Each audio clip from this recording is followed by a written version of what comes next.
Сізде маған айтты, не запрет болғанда енді қалай? Просто маған не ұнамайды, ол кісіге не ұнамайды деген сияқты.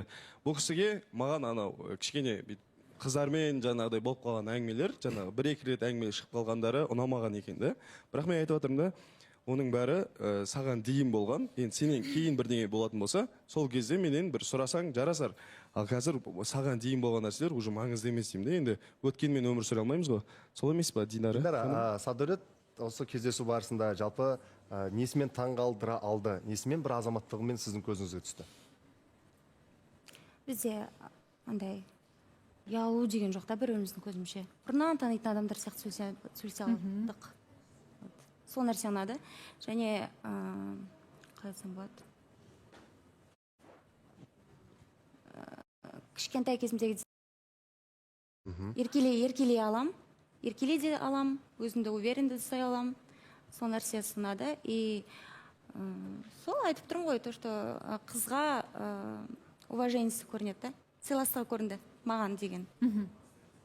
Сонда сізге кішкентай қыз сияқты қарап, бір қамқорлығында көрсетіп үлгерді, одан кейін жаңағы әңгіме барысында сөйлесіп, ересек адамша сізбен сөйлесіп деген сияқты барлық жағынан Саддәулет адамға деген қарым-қатынасты жақсы біледі деп айтып жатқаныңыз ғой. Ал бірақ үйдегілер мысалы не деп жатыр? Отбасыңыз? Анам қарсы емес?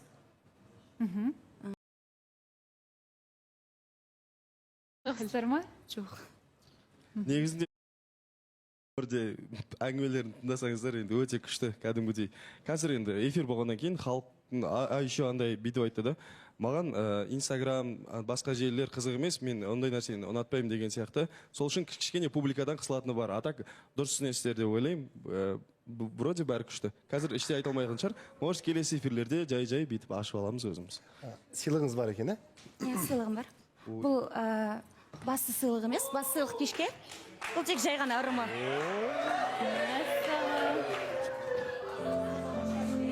Помощь мне? Открой мне.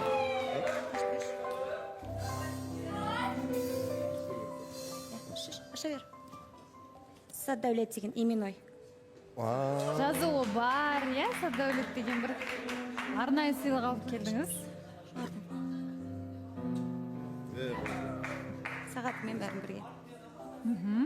Видишь? Бәрі. Сіздің аты жөніңіз жазылған, сізге жеке дараланған сыйлық. Менің аты жөнім жазылған портмоне, белдік, сағат, одан кейін қалай айтсам болады, термос. Жазуын қайттан көрсетіңіз, Садолет, камераға. Там везде написано. Ана жерде бәрі.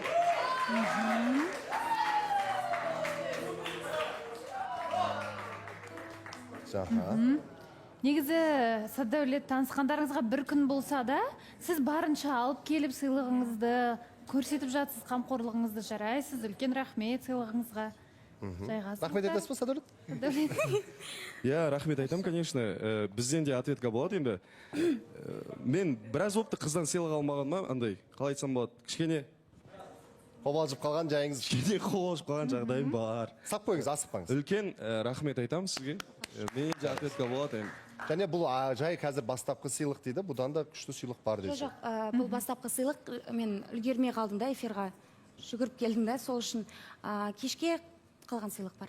Сыйлықтың бәрі ең басты шын көңілмен болса болғаны тамаша. Нұржан Жүрпер сөйлегісі келіп отыр. Бауыржан мырза, Балса ханым, жалпы мен Ернардың стилінде сөйлегім келіп отыр да мына жерде. Жалпы бұл өмірде, бұл пәнеге мен Саддәулет пен Ернарды әлі түсіне алмай жүрмін. Жалпы Динара ханымның ұзын құлақтың естуі бойынша, менің өзімнің естуім бойынша, негізі Динара мен Ернар былай жалпы таныспа сондай бірдеңе екен. Ернар мен? Ернар мен Динара, И мына жақта негізінде айтқан екен. Негізі мен Динара Ернарға келуім керек еді деген сияқты әңгімелер бар екен, алып қашпа. Мен енді осы жерде түсінбей отқаным, құда мен құданың арасында дорба жүрсе, Саддәулет пен Ернар.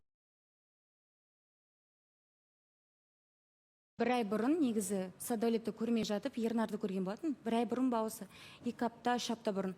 Сол кезде көрдім де, мен жаздым редакцияға осындай, Ернарға үміткер болып келсем қалай болады деп. Фейс ұнап қалды ғой, фейс шығар, тиктоктан көрдім да жай ғана. И одан кейін Ернардың өзімен біз вообще сөйлеспегенбіз, тек бір ақ рет сөйлескенбіз, оның өзінде мен оған жаздым. Саламатсыз ба? Привет, маған үміткердің несін жібере аласың ба, ссылкасын деп. И все болды. Одан кейін сөйлеспегенбіз, мүлдем. Яғни сіз басында Ернар көзіңізге Оны түсті. сіз көрдіңіз ғой. Солай ма? Динара? Иә, оны маған айтып түсіндірген болатын, иә. Мен Ал көргем. одан кейін қай уақытта Саддәулет көзіңізге түсті? Сәдәлет осы бір аптаның ішінде көзіме түсті. Мен негізі кешке Оралға кетейін деп жатырғам. Самолетім болған. Кейін отмена жасауға болады екен, сөйтіп отмена жасап осы жаққа келген болатын. Ал бірақ сіздерді ештеңе байланыстырмайды. Жоқ, бір рет қана сол тек үміткердің ссылкасын сұраған болды. Бәсе, әйтпесе ойлап қалдық енді. Бір емес екінші ситуация болып жатыр. Қайта осылай бола ма қыздар? Ұзынқұлақ деген сіздің неңіз ба, үміткеріңіз ба? Жоқ, оның құлағы ұзын емес, просто айтып Жоқ, мен біліп отырмын ғой, мен ол кісіге айттым ғой өзім. Мен өз аузымнан не айтқанымды өзім білемін. Жоқ, енді сол рас қой деген ма, просто мен. Рас, бір ақ рет жазғам сол. Болды ғой оны артынан. Динара жалпы алдында Ернарды TikTok желісінен көріп, кішігірім бір жаман емес жігіт деген сияқты ойыңыз болып, және де Ернардың өзіне жазған кезде үміткер болып бару үшін қандай нөмірге хабарласу жөнінде ғана сұрадыңыз. Жоқ, мен оған тек қашан средада ма, ана аптада жазғам тек.